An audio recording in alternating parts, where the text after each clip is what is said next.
Welcome to Simply Unbeatable. Join me, Dr. Beata, for real and filtered talk as we learn to rise together, one step at a time.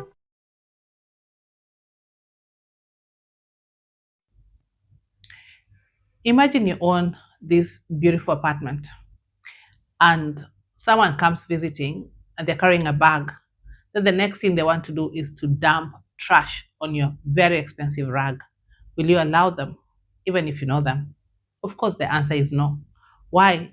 You know the quality of the things and the items that you have in your apartment, and you couldn't want anyone to spoil them. So, same question I'm asking for ourselves. When we allow clutter and we allow negative thoughts to come into our minds, are we not doing the same thing? Are we not allowing trash to get into our mind? Today, as part of A Beautiful Day begins with a beautiful mindset. Your thoughts shape your reality. That's the theme we've been having for this month. I want us to remember that mental clutter isn't just a major crisis.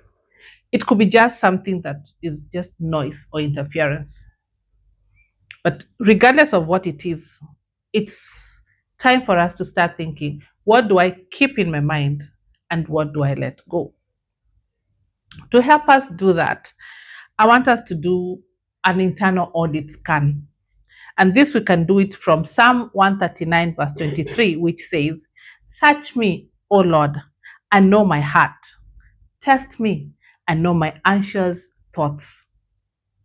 So, for me to start turning on that light, that place that is hidden, I need to ask God to search my thoughts so that He can help me change them to be positive thoughts. And how do we do that? I want us to do something we call label it to disable it. Because once you know what your problem is, it is easy for you to disarm it, like it no longer holds any power on you.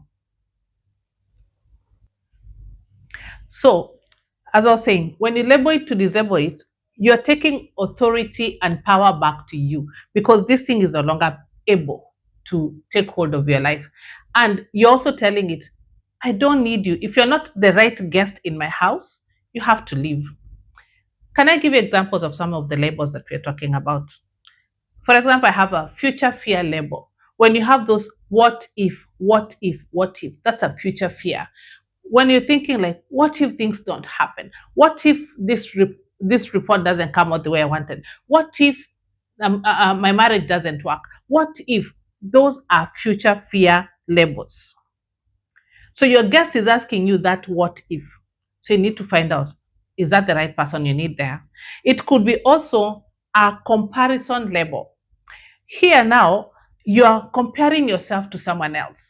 Maybe you saw your friend, they bought a new car, and suddenly you're like, oh my God, she got this better car than mine. She got a better husband. She got a better wife. He got a better wife. Their children are better than mine. Why are we allowing comparison? That's a label. It could be also an inadequacy label. This leads to inferiority complex. When you start thinking like, I don't think I'm good enough. I don't think I'm worthy to be where I am. I don't think that I'm loved enough. You're just pretending you don't actually belong to this table. So many negative problems. And lastly, I can give you one more. The resentment label. Here now, you're thinking about issues that happened before and they're making you worked up. And for us, especially me as a woman, and I think other women, like there are some women like me, we have that problem a lot. I start thinking of something someone did 3 years ago, 1 month ago, and then I start thinking about it over and over again. And the more I'm thinking about it, the more resentful I become. I become bitter. I become frustrated. And you know what happens when we start having this kind of thoughts? They make you sick. Now, in psychology, what we've just done now is what we call affect labeling. And they say that the moment you start having that affect labeling, you are no longer just feeling that thought, but instead you start observing it. And when you observe, you're able to make a decision as to what to do. So instead of just feeling, you start observing. Like, for example, if every time I notice that I'm having a comparison problem or a resentment problem, what am I supposed to do? Going forward, I know that I'll not allow it to take space because I know the after effect of it. I start getting frustration. I start getting anxiety attack. I start getting other issues that are coming in. So to avoid that, I have to ensure I do what? Start taking charge of my life. So let's see how to handle that. I introduce you the three filter audit. In the book of 2 Corinthians 10:5, it tells us, take every thought captive. This should be your standard operating procedures, SOP. And how do we use this in our daily life? We go back to one philosopher that was called Socrates, and he had this triple filter test. And this will be the one that we'll use to help us check anyone who's coming into our mind, which is now our apartment, do they really need to come in? So it becomes like an ID checkpoint. And how do we do that? The triple filter effect that we're going to have is, the first one is it true? That is the accurate check. So ask that, for example, future fear guest, what you've just told me, is it real? Do you have evidence about it? Or is it just a fear? Or is it just a rumor that you heard about? And you will notice that most times our anxiety is based on a maybe data. If it's not 100% verifiable, then it's time for us to say it failed. So you need to get that guest out. The second thing we need to check is it kind? It's like an alignment check. Okay? Does this thought bring you life? Does it bring you joy? Or is it just going to tear you down? Does it align with Romans 8:6, which reminds us that our mind are governed by the spirit, which is life and peace?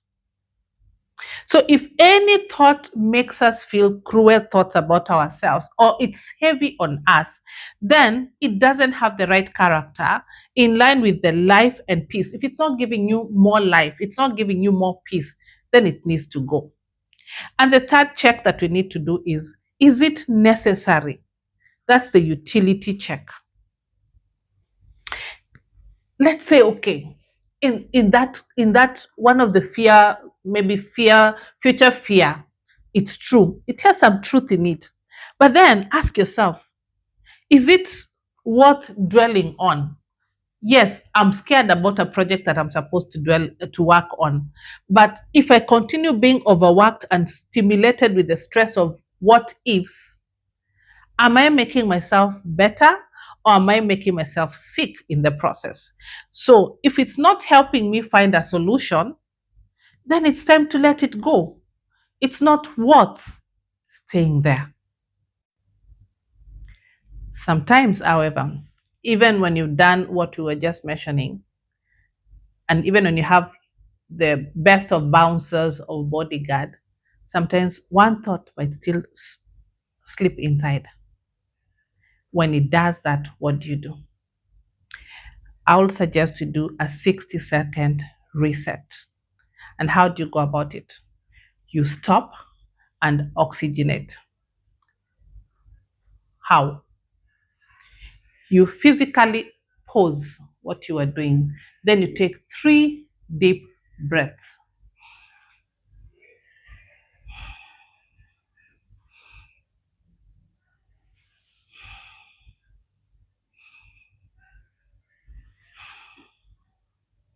By doing this, you are signaling to your nervous system that, hey, we're not in a panic mode, but a peaceful mode. Then check which toxic guest managed to slip through, and immediately change it with a positive thought. Do not give it space. Immediately change it with a positive thought. For example, maybe it was a future fear that has gone in. you immediately take stand. And I, for example, being a Christian, I'll use 2 Timothy 1:7, which says that God has not given me a spirit of fear, but of power, love, and a sound mind. So you negative thought, get out. Oya, out. Kana, out ninza. Okay? Then you declare that mentally you escort that thought outside the door and declare that this my mind, it will be obedient to the thoughts that I want it to focus on and nothing else. 2 Corinthians 10:5 reminds us that my mind is now obedient to the peace of Christ.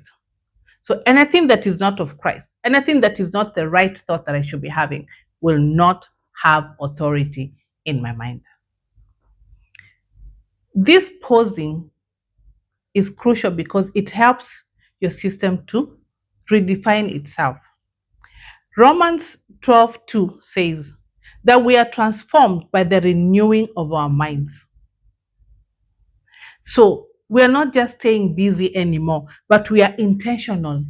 We have to keep on renewing our minds. Anytime a negative thought comes, you have to renew your mind. Give it a fresh thought to think on. As we close, I want us to think, what is that thing that we are allowing to stick in our mind? Is it a resentment fear, a resentment issue label that you have? Start labeling whatever issues you have. And so I'm giving you an assignment. From tomorrow, start giving yourself like maybe 3 times a day. It could be lunchtime, maybe around 4, and just before you go to sleep. Do an audit of the mental guests that you allowed in, and then check which ones are allowed to stay and which ones need to go. Label them, and then remind yourself that I'm here to protect my peace, that this, my mind and my thoughts, are very important asset and I have to hold on to them. Next week, we'll continue with this discussion with a different set of what we're doing. And then towards the end of the month, of course, we'll be having our guest, which is declutter and organize with GUI. So once again, thank you so much for joining, and please, let's take control of our minds. Thank you. Bye for now. And in the meantime, subscribe.